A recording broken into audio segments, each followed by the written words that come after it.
चलिए आज की क्लास में हम लोग देखने जा रहे हैं कि very very important question for JAC 2026 में जो जैक बोर्ड से जो पूछे जाने वाले सवाल है यूनिट 2 से आज हम लोग चर्चा करेंगे। यूनिट 2 में क्या है, करंट इलेक्ट्रिसिटी।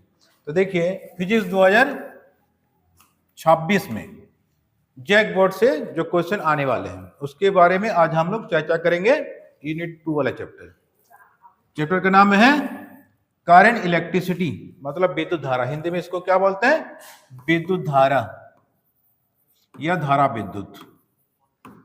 विद्युत धारा ये क्लास 12 का है। अब देखिए सबसे पहले हम लोग देखेंगे 2 नंबर या 3 नंबर का सवाल, मतलब 2 नंबर और 3 नंबर। उसके बाद हम लोग देखेंगे 5 नंबर का सवाल। इस चैप्टर से लॉन्ग सवाल भी आता है, तो हम लोग सबसे पहले देखेंगे 2 नंबर और 3 नंबर के लिए जो टॉपिक है। तो सबसे पहले देखिए आते इसमें कि प्रतिरोधकता, जो इंग्लिश में इसको बोलते हैं रेसिस्टिविटी या विशिष्ट प्रतिरोध, जो स्पेसिफिक रेजिस्टेंस को परिभाषित करे। ये अगर पूछा जाए तो परिभाषा पूछता है इसका 2 नंबर के लिए।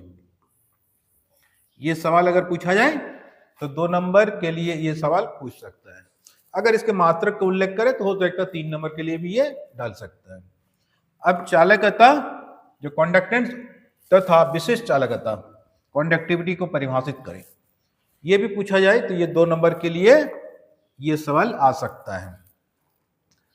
अब आगे आ जाइए 3 नंबर सवाल में आते हैं कि अब्बा वेग को परिभाषित कर उसके लिए व्यंजक प्राप्त करें। ये सवाल पूछा जाए तो 3 नंबर के लिए ये आ सकता है।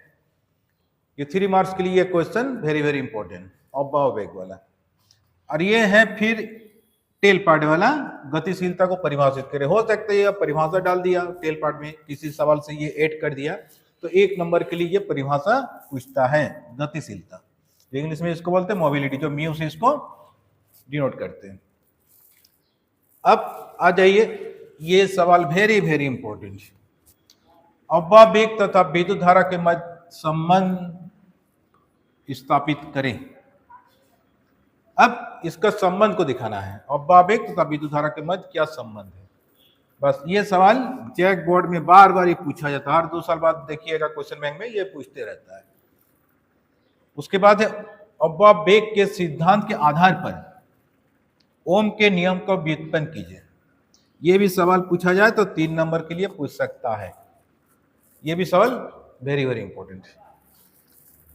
अब आगे आइए 7वां नंबर क्वेश्चन क्या बोल रहा है, ये सेल से है। आंतरिक प्रतिरोध क्या है, आंतरिक प्रतिरोध किन किन बातों पर निर्भर करती है। मतलब आंतरिक प्रतिरोध को परिभाषा देना है और आंतरिक प्रतिरोध किन किन बातों पर निर्भर करता है, वो 2 को पॉइंट लिखना है। तो ये भी सवाल 3 नंबर के लिए आता है जैक बोर्ड में। फिर देखिए ये सवाल तो हर 2 साल बाद पूछते रहता है जैक बोर्ड कि सेलों का समानांतर क्रम में जोड़कर अधिकतम धारा के लिए व्यंजक प्राप्त करें। मतलब ये ओम का नियम से ये आएगा, ये व्यंजक को दिखाना है लास्ट में, सेल में क्या व्यंजक होता है। बस यही वाला टॉपिक बार बार ये जैक वाला पूछते रहता 3 मार्क्स के लिए। अब यही था शॉर्ट क्वेश्चन, मतलब 2 नंबर या 3 नंबर के लिए यही सब सवाल इंपॉर्टेंट है। इतना आप लोग कर लीजिए, बस इतना ही काफी है, मतलब जैक बोर्ड के लिए।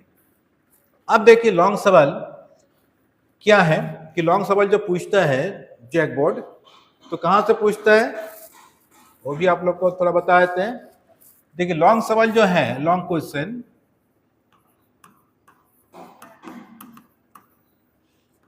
वो यूनिट 1 से भी पूछता है, यूनिट 2 से भी पूछता है, 3 से और 4 से और 6 से। यही चैप्टर से आता है लॉन्ग क्वेश्चन। अब देखिए पिछले वीडियो में हम यूनिट 1 का इंपॉर्टेंट क्वेश्चन बता चुके हैं। आप लोग को देखना है तो पीछे वाला वीडियो में जाइए, मिल जाएगा। यूनिट 1 का हम सब इंपॉर्टेंट क्वेश्चन बता चुके हैं, मतलब शॉर्ट क्वेश्चन और लॉन्ग क्वेश्चन सब। अब ऑब्जेक्टिव क्वेश्चन, बहुत सारे स्टूडेंट का चाहते कि ऑब्जेक्टिव क्वेश्चन हम सेट डाल दिए हैं हमारे टेलीग्राम चैनल में, वहां से भी आप लोग पढ़ सकते हैं। उसके बाद सॉल्यूशन, इसके बाद इंपॉर्टेंट क्वेश्चन का वीडियो कंप्लीट हो जाएगा। उसके बाद हम जितने सारे डाउट है वो सब हम वीडियो डालते रहेंगे। अब देखिए यूनिट 2 से भी आता है लॉन्ग, यूनिट 3 से भी आता है, 4 से भी आता है और ऑप्टिक्स से भी आता है। ये यूनिट 6 है ऑप्टिक्स। अब देखिए ऑप्टिक्स से फिक्स है, यहां से लॉन्ग क्वेश्चन आएगा ही, यहां से 2 क्वेश्चन हर साल डालता है।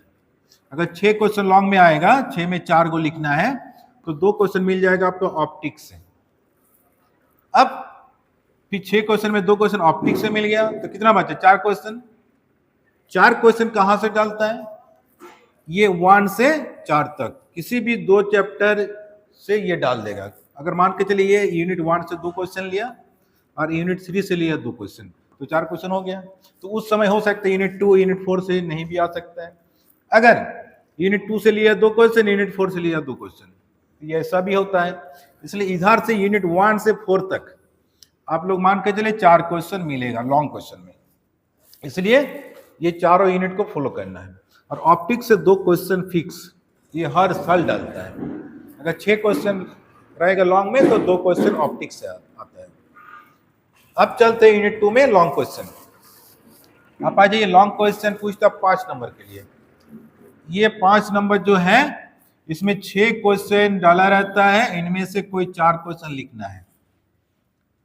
तो हो सकता है यूनिट 2 से 1 क्वेश्चन मिल जाए। तो देखिए अगर आएगा तो इसी में से पकड़ा जाएगा क्वेश्चन। क्या क्वेश्चन है देखिए, ये 9 नंबर क्वेश्चन को देखिए। किसी पदार्थ की प्रतिरोधकता तथा विशिष्ट चालकता से आप क्या समझते हैं? इसको पहले परिभाषा लिखना है, दोनों परिभाषा, प्रतिरोधकता का परिभाषा तथा विशिष्ट चालकता का परिभाषा। 2 परिभाषा पहले डील करना है। यहां पर आएगा 2 नंबर। उसके बाद J बराबर सिग्मा ई, J क्या है? धारा घनत्व है, और सिग्मा ई के बराबर इसको प्रूव करके दिखाना, संबंध का व्युत्पत्ति कीजिए। अब ये सवाल भी जैक वाला पूछते रहता है, ये सवाल भी वेरी वेरी इंपॉर्टेंट, इसको आराम से कर लीजिए। उसके बाद देखिए जो हर 2 साल बाद ये आते रहता है, ये किरचॉफ के नियमों को लिखे, ये 10 नंबर सवाल में आ जाइए। किरचॉफ का नियम बाबू पढ़ना ही है। क्यों? कि किरचॉफ का लॉ 2 नियम है, किरचॉफ का पहला नियम और दूसरा नियम। ये हो सकता है रिपीट भी कर देता है। 2023 में ये सवाल आया, हो सकता है 24 में भी डाल दिया, जैसे 2025 में किरचॉफ का नियमों को लिखे आया था, हो सकता है इस बार भी आएगा 26 में। और सिद्धांत सहित ह्यूस्टन सेतु का बनावट एवं क्रियाविधि का वर्णन करें। इस संतुलन विधि द्वारा इसको प्रूव करके दिखाना है। बस ये सवाल भी वेरी वेरी इंपॉर्टेंट, किरचॉफ का नियम और उसी में ऐड है ह्यूस्टन सेतु। अब आ जाए विभव मापी। विभव मापी की सहायता से 2 सेलों का विद्युत भाग बलों की तुलना किस प्रकार की जाती है? आप यहाँ पर 2 सेल रहेगा, उनमें से चर्चा करके दिखाना है, ये व्यंजक दिखाना है विभव मापी की सहायता से। ये भी सवाल जैक वाला पूछते रहता है। क्वेश्चन बैंक में आप लोग देख सकते हैं, ये 3 नंबर के लिए भी कभी कभी पूछ देता है, कभी कभी 5 नंबर के लिए भी पूछ देता है। तो इतना अगर कर लिए यूनिट 2 से तो काफी है। ये शॉर्ट क्वेश्चन लॉन्ग क्वेश्चन इसी में काफी है। अब इसके बाद ऑब्जेक्टिव सेट हम बाद में वीडियो में डाल देंगे, कि ऑब्जेक्टिव सेट का सॉल्यूशन भी हम बना के डाल देंगे वीडियो। तो चलिए आज का क्लास इतना ही, अब मिलते हैं नेक्स्ट वीडियो में।